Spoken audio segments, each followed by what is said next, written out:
A névoa da manhã dançava como um véu sobre os gigantes pontiagudos que se erguiam em direção ao céu. No coração do sul do Brasil, onde o frio ainda morde os ossos ao amanhecer, existia um santuário, um dos últimos redutos da majestosa Floresta de Araucárias.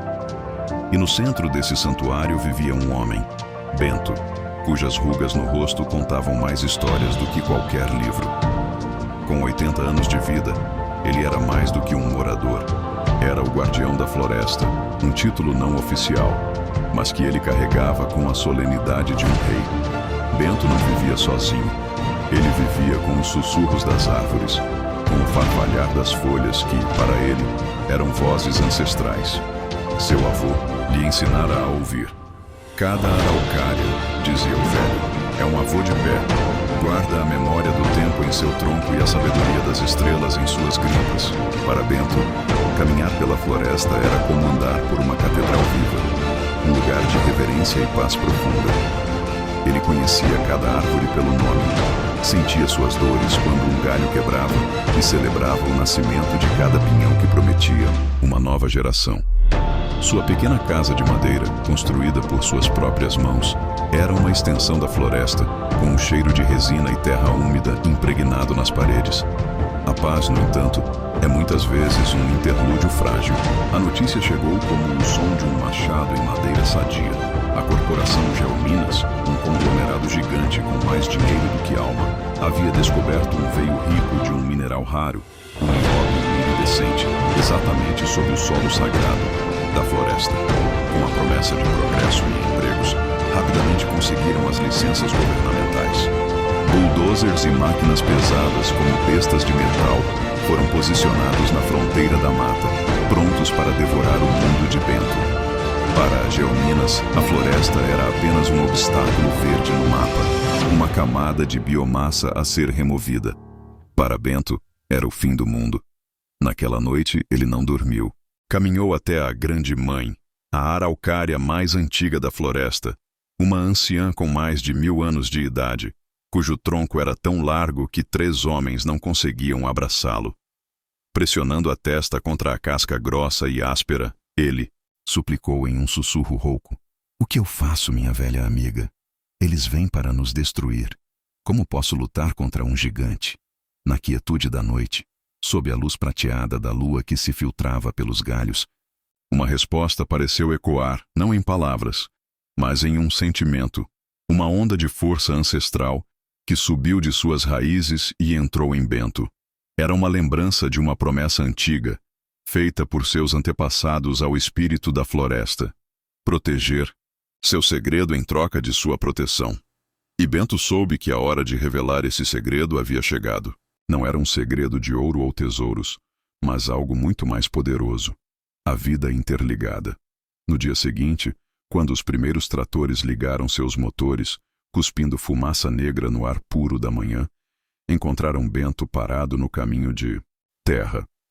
Um homem velho e frágil, com um cajado de madeira na mão, contra uma muralha de aço. O chefe de segurança, um homem corpulento de rosto impaciente, gritou de sua caminhonete: "Saia da frente, velho. Esta é uma propriedade privada agora. Temos ordens para limpar tudo." Bento não se moveu. Ele apenas sorriu, um sorriso enigmático, e disse com uma voz calma que, de alguma forma, se sobrepôs ao ruído dos motores: "Vocês não podem destruir esta floresta. Ela tem uma defesa que suas máquinas não podem vencer." O chefe riu, mas a risada morreu em sua garganta quando Bento se ajoelhou, colocou a palma da mão no chão e fechou os olhos. Por um momento, nada aconteceu.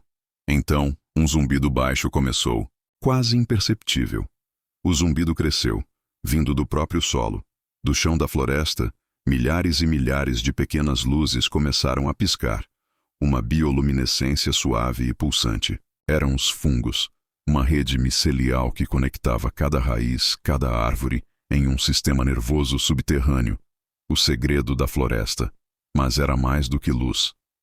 Seguindo o pulso luminoso, enxames de abelhas nativas, vespas e outros insetos surgiram, das árvores em nuvens densas e zumbidoras.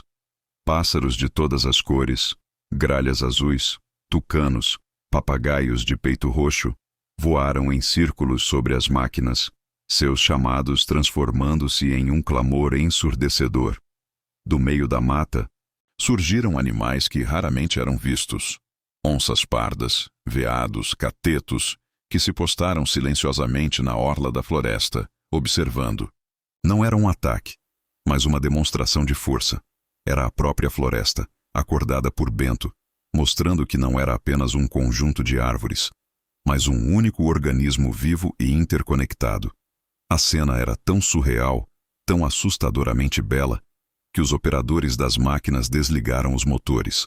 Os trabalhadores, muitos deles homens locais que cresceram com as lendas da floresta, recuaram com uma mistura de medo e admiração.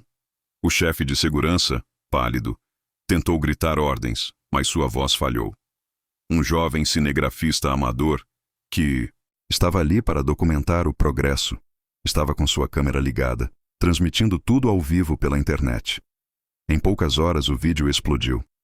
As imagens do velho solitário, da floresta iluminada e do exército de criaturas vivas se espalharam pelo mundo com o título "O Guardião da Floresta desperta a fúria da natureza". Viralizou.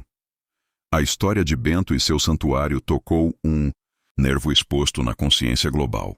ONGs, ativistas e milhões de pessoas comuns inundaram a Geominas e o governo brasileiro com protestos. A hashtag Ícaro Salve a Grande Mãe se tornou um dos assuntos mais comentados no mundo. Pressionada por uma avalanche de publicidade negativa e pela queda de suas ações, a Geominas foi forçada a recuar. O governo, envergonhado, revogou a licença de mineração e, sob pressão internacional, declarou a Floresta de Bento como uma área de proteção permanente. A vitória não foi celebrada com festas, mas com silêncio. Bento voltou para a Grande Mãe, a floresta agora calma ao seu redor. Ele agradeceu, não com palavras, mas com um sentimento de gratidão que fluiu dele para a rede de vida sob seus pés. Ele não havia vencido sozinho. Ele apenas lembrou ao mundo algo que a humanidade havia esquecido, que não somos donos da natureza, mas parte dela, e que, às vezes, o poder mais verdadeiro não vem do barulho das máquinas, mas do sussurro silencioso de uma floresta viva. O jovem cinegrafista voltou semanas depois e encontrou Bento sentado em sua varanda, bebendo um chá de ervas. "O senhor se tornou uma lenda", disse o rapaz. Bento sorriu, suas rugas se aprofundando. "Não, meu filho. A lenda sempre esteve aqui", disse ele, apontando com o queixo para as gigantes araucárias. "Eu sou apenas o bibliotecário."